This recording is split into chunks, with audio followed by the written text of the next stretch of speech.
Clarkston, one of the most culturally diverse communities in metro Atlanta. Listen to this, 150 different languages being spoken here, being represented by some 50 ethnic groups. And the chances are everyone in this community has been impacted by Friends of Refugees.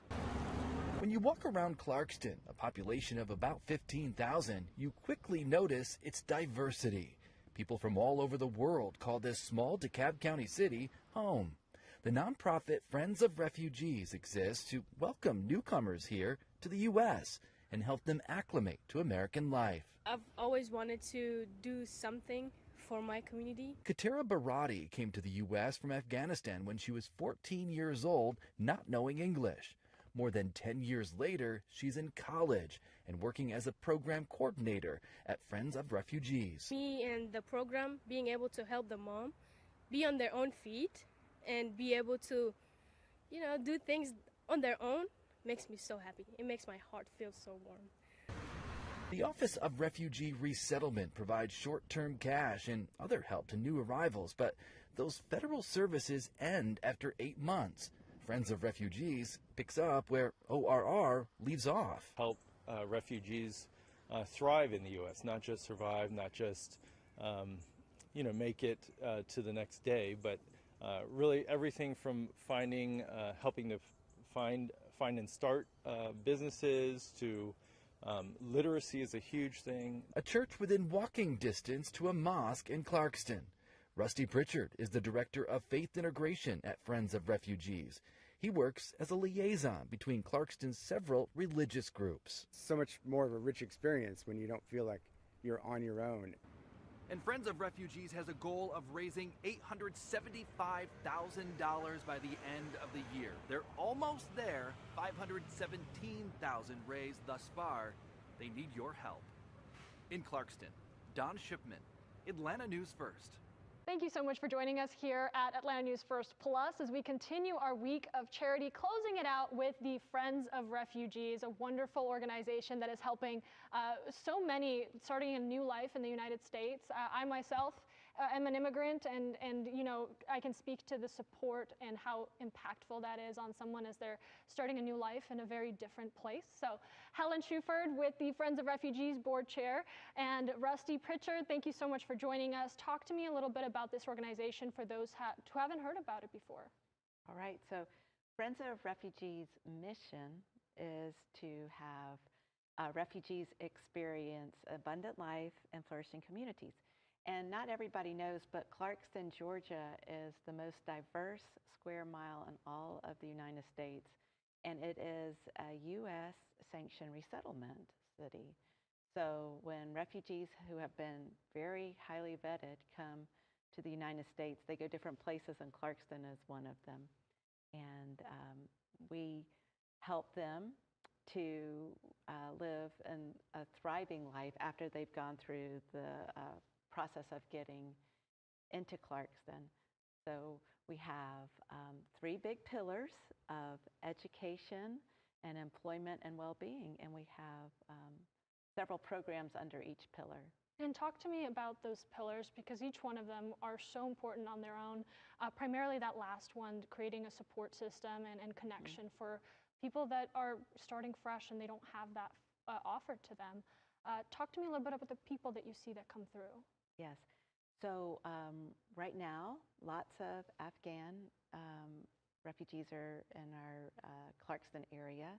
We have people who've come from Syria, from the Congo, from Burma, and lots of them have experienced some major trauma from the trip that they've had coming from war-torn areas, and they miss their culture a lot. So we do a lot to try to help them feel proud about their culture, but assimilate into what it's like to be an American. And Rusty, you actually have a very important role that brings spiritual connection and companionship, guidance even, to these refugees. It's often important for the groups that you see come in. Talk to me a little bit. I mean, you're very heavily involved. You're a senior leader with the Friends of Refugees. meeting the refugees that come through and being in your role and having that personal connection available to them? Yeah, we're a Christian community development organization, but people from any faith background or no faith background come alongside us and work to provide welcome and embrace to refugees who are resettled here. We like to say that we're a faith-friendly organization. So many folks are surprised by the huge faith and secular divide that they experience when they come to America, and we want folks to be able to be comfortable and to experience their connection to the meaning of life, because most folks are in the process of trying to understand their story, of what they've been through, why they are here now. And there's a couple of contexts in which people process that story. One that we think is really important is that they get connected to other new Americans who've been here just a little longer than they have been. So over half of our staff are new Americans themselves who've been on this refugee journey or who have been immigrants. And it's so great to get connected to your own community, because you can have a much richer, thicker conversation in your own language. And our staff together, I think, speak around 23 different languages. Oh, wow. So we usually have some way of communicating with folks without having to call in a translation service.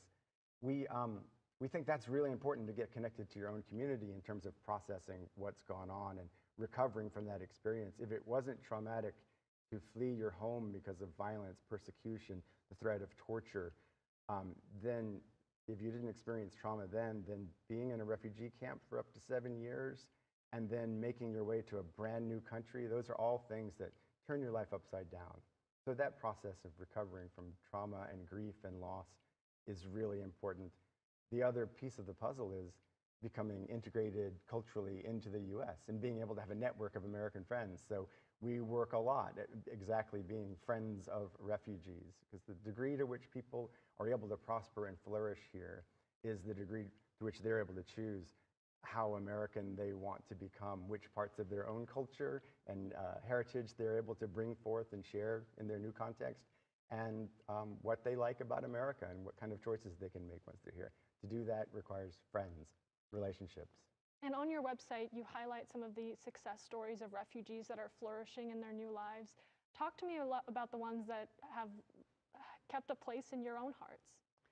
So one of the programs that we help to sponsor with Emory University is called the Start Me program. It's a business accelerator program where we help to mentor and really give MBA classes from Emory professors to entrepreneurs in the Clarkston area.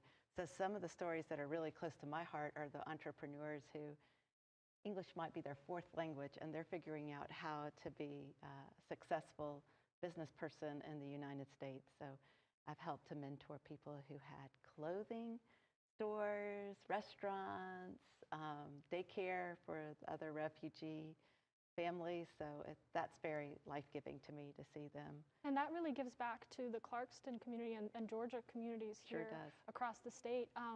For those that might know someone who might benefit from this program, how can they reach out and better connect with you all? Yeah, we have a website, www.friendsofrefugees.com, and we have many opportunities to volunteer and also to give. You can be a recurring donor for as little as $20 per month and make a huge difference in helping us fund our programs. Any way that people can donate, if they hear about your mission and they want to support in any way? Absolutely. I mean, to keep the new Americans on our staff employed takes support from all across the Atlanta area. So yeah, we're really anxious. If folks would like to support, this is a great time of year to do that. Support to nonprofits of medium size and small size like us has been really steadily declining in the past few months all across the US for lots of reasons that are far too sophisticated and complicated for me to understand. But if you go to our website, there's a give button, and it's really easy to find a way to donate to the work that we're doing. That work goes almost all into programming. We have low overheads, and we're very concerned to keep people in touch with the population that we're trying to serve. So it's all people meeting the needs of people. But not just that, people opening doors for resettled refugees to do their own thing, to be creative and to create opportunities for their family, opportunities in their own community, not just to be served. We really work hard to upend that donor-recipient kind of relationship or the benefactor-beneficiary relationship. We're really co-creating with refugees in the Clarkston community and all across Atlanta to do something new here with all of the gifts that they bring with them. And you guys don't just accept monetary donations. People can help out through physical donations and possibly volunteer themselves. Is that correct? Yeah, there's a couple spots on our website where you can find our Amazon wish list of things that we can use in our programs for moms who show up here about to have a baby. Wow, that was really a lot for my family to go through. And we speak English and know how to advocate for ourselves in the medical sphere. Yeah. Well, there's a lot of ways in which we support those folks with material goods. You have a Mommy and Me literacy program for moms with preschoolers, and they use a lot of materials that are also on our website if folks want to donate materials. Fantastic, and we're going to have a full link on our website, atlantanewsfirst.com, if you wanted to donate or just learn more about the Friends of Refugees and the wonderful work they're doing in the Clarkston community and beyond. Check out our website, atlantanewsfirst.com. In Clarkston, one of the most culturally diverse communities in Metro Atlanta. Listen to this, 100